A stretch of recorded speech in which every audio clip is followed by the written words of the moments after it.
क्या बंगाल में आग लगाने के लिए बांग्लादेशी आतंकियों ने साजिशें रची थी? इसकी पूरी डिटेल आज आपके सामने होने जा रही है। इसके बाद उत्तर प्रदेश के मुख्यमंत्री योगी आदित्यनाथ की खबर, जिन्होंने वक्फ के अतिक्रमण के खिलाफ जो प्रण लिया, आज उसका असर कहां दिखा और क्या असर दिखा बताऊंगा आपको। फिर दिखाऊंगा आपको अलीगढ़ से बरेली तक मजहबी हंगामा कैसे हुआ और बताऊंगा कि उत्तर प्रदेश के नफरती चैप्टर में कितने कट्टर कैरेक्टर हैं। फिर दिखाऊंगा आपको रेल की पटरी पर राम के नाम के साथ कैसे साजिश को नाकाम कर दिया गया। राजनीति की अगली खबर गांधी परिवार के दामाद रॉबर्ट वाड्रा की है, जिनका कल बर्थडे है, लेकिन क्या जन्मदिन पर उनकी मुसीबत बढ़ने वाली।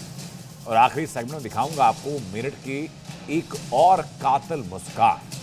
ये सारी खबरें सामने होंगी, लेकिन शुरुआत आज की लीड स्टोरी के साथ। मुर्शिदाबाद की तस्वीरें आपको लगातार दिखाई आप, लेकिन मुर्शिदाबाद में आग सिर्फ बंगाल से नहीं बल्कि बांग्लादेश से भड़काई गई। जी न्यूज की एक्सक्लूसिव रिपोर्ट में सामने आया कि बंगाल में हुई हालिया दंगों की पूरी स्क्रिप्ट बंगाल के अंदर नहीं बल्कि ढाका में लिखी गई थी। जी न्यूज ने अपनी इन्वेस्टिगेशन में जो तथ्य उजागर किए वो चौंकाने वाले हैं और सीधा सीधा बंगाल सरकार पर सवाल खड़े करते हैं।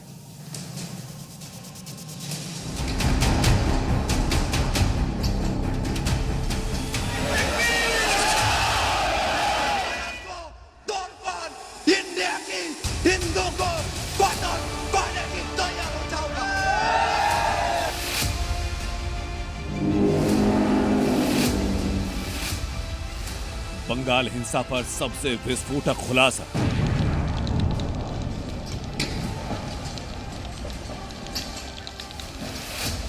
बीस बांग्लादेशी आतंकियों ने बंगाल सुलगाया।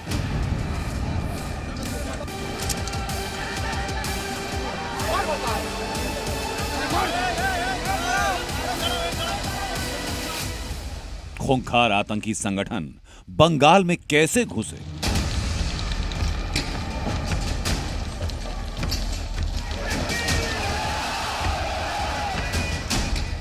बंगाल में जो हुआ वो अचानक भड़की हिंसा नहीं बल्कि एक प्लान्ड आतंकी अटैक था। और ये दावा इसलिए क्योंकि बंगाल दंगों पर जो खुलासा हुआ वो बेहद चौंकाने वाला है।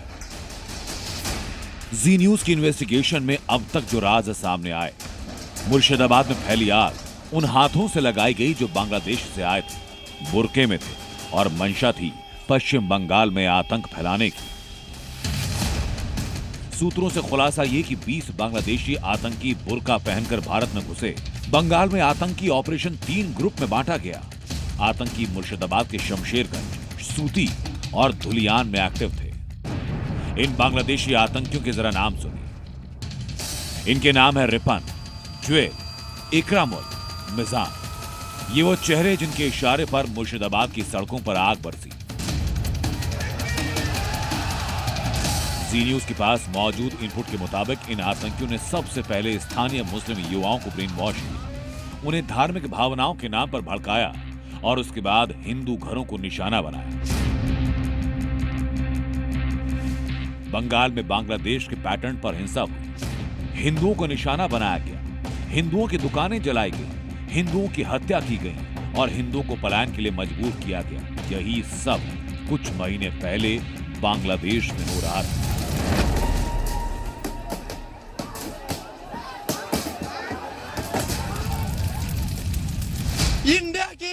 इंडिया की एक मुसलमान पर जुल्म हुआ, कत्ल हुआ, मस्जिद तोड़ने गया तो हम बांग्लादेश से हमारे बॉर्डर को तोड़कर इंडिया की हिंदू को कत्ल करने की तैयार हो जाऊंगा। मुर्शिदाबाद की हिंसा एक आतंकी प्लान थी। इसका पूरा ब्लूप्रिंट पहले से तैयार था।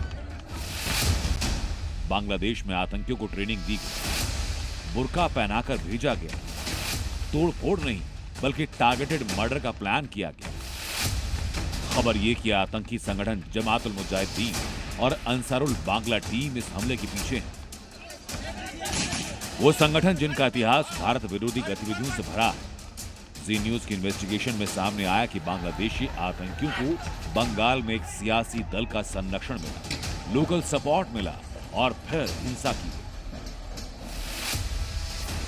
अब सवाल यह कि बांग्लादेशी आतंकी भारत में कैसे घुसे।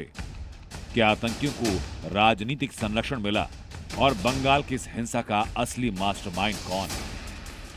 मुर्शिदाबाद में दंगे से पहले नकाबपोश आए, हिंदू मोहल्लों को टारगेट किया, पत्थर और पेट्रोल बम बरसाए और इसका सबूत है वहां मौजूद लोगों के बयान और वहां लगी सीसीटीवी फुटेज।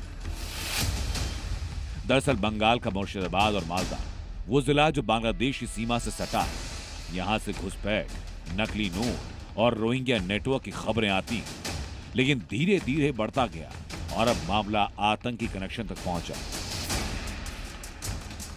बंगाल में अभी जो चल रहा है उसमें साफ तौर पे ये जाहिर है कि आतंकी संगठनों को कहीं किसी तरह से यहाँ पे फीडबैक दिया जा रहा है, उनको भड़काया जा रहा है, उनको ये सीधा का सीधा जो एक्शन है वो करने के लिए किसी ने मोटिवेट किया है। और इसी के चलते बंगाल में इस तरह का हालत अब बन चुका है कि यहाँ पे कट्टरपंथी संगठन अब सीधा वार नहीं कर रहे हैं, वो वार कर रहे हैं घुमाकर पीठ पीछे। और इसी तरह से बंगाल में अभी बिल्कुल फसाद का माहौल बना हुआ है। तो सवाल ये कि बंगाल को तोड़ने की साजिश कैसे रची जा रही है? क्या बंगाल की सरकार सो रही है? बंगाल में सरेआम आतंक के बीज कैसे बोए जा रहे हैं? इनको संरक्षण कौन दे रहा है? और इन सब सवालों का जवाब ममता सरकार को देना होगा। ब्यूरो रिपोर्ट, जी मीडिया।